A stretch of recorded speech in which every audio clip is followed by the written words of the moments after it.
Hey, it's Kyle here, and it's time for my annual tradition to look back at the books I've read in that year. I always do 3 videos on my channel. Long-time viewers who know this, I do my video for my favorite Star Wars books I read that year, my favorite novels I read that year, and my favorite nonfiction books I read that year. And as I always say, these books were not necessarily published in 2025, it's just when I read them for the first time in 2025. Now, in regard to, for example, like the Star Wars books, the majority of these, in fact, I believe all of them except one, were all published in 2025, if I'm remembering correctly. But today's video will be exploring my 5 favorite Star Wars books that I read in 2025. All these I've done reviews for on my channel, so I'd encourage you to check those out if you want to see more detailed reviews of those. But with that out of the way, let's talk about my 5 favorite Star Wars books that I read in 2025. All right, coming in at number 5 is Sanctuary, a Bad Batch novel by Lamar, Giles. I was both excited and worried when they announced this novel. I was a huge fan of the Bad Batch animated series, so I definitely wanted more stories with the Bad Batch. And when they announced the novel, I was very excited for it. But then when I heard that the novel was basically kind of set during the events of the show and not either before or after, I was a little worried because I was like, well, we're not going to really get much new info. Is it just going to feel like this is like was a rejected storyline for the animated series, so we're getting like a second-rate adventure and there's not really going to be much happening, and it's, you know, not really progressing the story of the Batch anymore. I would have much preferred either a prequel, kind of getting to know the Batch a bit more when they were involved in the Clone Wars, or a story post the event of the animated series, which is like, well, a lot of people were hoping for. Instead, we got this adventure set during the events of the show. And I'll say my worries were somewhat misplaced. This did very much feel like an episode arc in the series, but it did feel like a second-rate one. This easily could have been a 2 or 3 episode arc in the series. I think people would have loved it.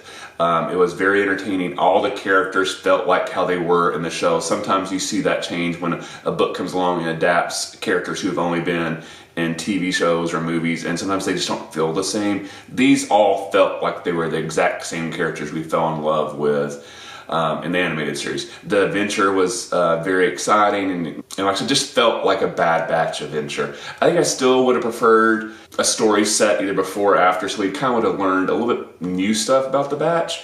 But I think one thing this story arc did a good job of showing in more detail how the Batch was coming more like a family with the addition of Mega, and we just get more and more of that reinforcement.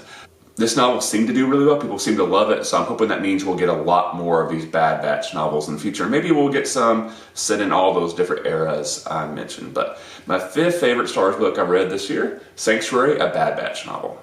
Coming in number 4, I believe, is the only book in this list that wasn't published in 2025, and it's all the way back published in 2024.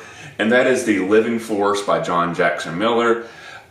Really enjoyed this book a lot because we get to explore a lot of Jedi that we've never really got a whole lot of storyline involved with. They're usually always background characters, best case scenario maybe like secondary or third characters in a story. This story kind of shone a light on a lot of these Jedi. I think that a lot of people would always wonder, like, I want to know more about these specific Jedi.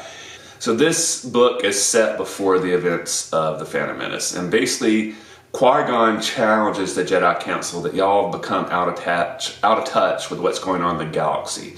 Y'all are just cooped on Coruscant in the council chambers and debating more of these huge big picture items, and forgetting the small stuff, how these huge events impact individuals, families, friends, cities, even just planets. Y'all are looking too big picture. Y'all need to reconnect with the Force and realize how what we do really impacts everybody in the galaxy.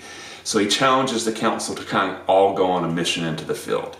The council accepts his challenge, and so they go to this specific planet, and we get to basically see all these members of the Jedi Council that when we see the Phantom Menace, we kind of see in the council chambers, and go, oh, that one looks interesting, who's that? We get to see them all in action and learn about what their strengths are, what their weaknesses are, and kind of some ways a little seeding of like, oh, why this specific Jedi did well during the Clone Wars, why this specific Jedi struggled during the Clone Wars, that type of stuff. Really love this. I would honestly love to see more books and stories explore some of these Jedi that we didn't really get to know a whole lot through the events of the prequel movies and the Clone Wars animated series. I think some of these Jedi I would love to get some more stories about. I think some books like this, almost like, here's a bunch of Jedi going on some missions, let's learn more about them, would be a lot of fun. But I really enjoyed this book. It was a very fun read. So number 4 on my list, The Living Force. Number 3 on my list is the first book this year that makes a list from the High Republic series, and that is Into the Light by Claudia Gray. I love the High Republic series. It's been the highlight of my Star Wars book reading adventures the past several years since it started. Was both very excited and very depressed that the series was coming to an end this year. I was very excited to see how the storyline wrapped up, but depressed that the storyline that I've been loving so much was coming to an end. I think everybody can relate to that feeling of something you love a lot, a TV show, a movie, a book series, and when it's coming in, you're both kind of excited, but at the same time, like, I'm not ready for this to be over. The good thing is we are getting more stories from the High Republic era, not just along the specific storyline. But Into the Light, I really love this book. I think one thing the High Republic series did great is the adult novels were amazing, but the young adult novels and the middle school novels were also very interesting, very entertaining as well. And so Into the Light, I put on there to kind of represent those non-adult novels in the High Republic series. I really also love this book because a huge part of it is set on Kashyyyk, and that's a planet that anytime there's something on the Wookiee homeworld, I absolutely love it. I always wish, honestly, there was more storylines set on Kashyyyk. I think it makes a fascinating setting for the story, regardless what era it's set in. So I was really happy that we got a book that was very focused on this planet. Now, in some ways it didn't feel fully like a High Republic book because a lot of the High Republic books jump around to multiple planets, and this one was kind of planetary focused. But everything going on Kashyyyk was so interesting. I found it fascinating. And basically the events of this book take to Kashyyyk because the Jedi have learned the Blight has appeared on Kashyyyk, and the living force is just a big part of Kashyyyk, the natural world, that the fact that the Blight could destroy all that really shakes the Jedi. I think they know, like, if Kashyyyk is lost, it could really destroy the morale of the galaxy. And so, you know, a Jedi team is sent there to try to figure out, like, how can we save Kashyyyk? What can we do? And it's an amazing book. Geode's in it, and the crew of the vessel, which are always a highlight of any animated series. And how this specific book ends is both inspiring and so sad, but an amazing book. Into the Light is number 3 on my list. And my second favorite Star Wars book I read in 2025 is also the High Republic, and it is actually the finale of the High Republic series, Trials of the Jedi by Soule. When we were coming up to the last book of the series, I was a little worried because there was a lot left to wrap up. I think I even said, like, for them to wrap up everything that's going on, this is going to need to be like a 700 to 1,000 page book. And most adult novels in the High Republic series are usually in that like 300 to 400 range.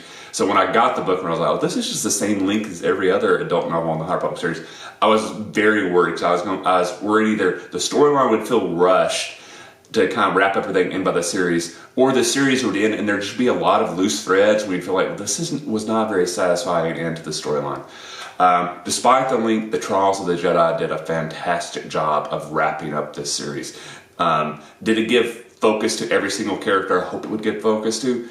No, but there was no way the finale novel was going to be able to do that. There's 40, 50, 60 beloved characters in the High Republic series. They're not all going to be able to be main characters in the last novel. But Soule, I think, does a great job of giving focus to the characters that are needed to wrap up this storyline. Again, I think everybody's going to have a specific complaint, like, oh, one of my specific favorite characters didn't quite make the major part of the story that I would have liked to see. And I had a couple of Jedi like that as well.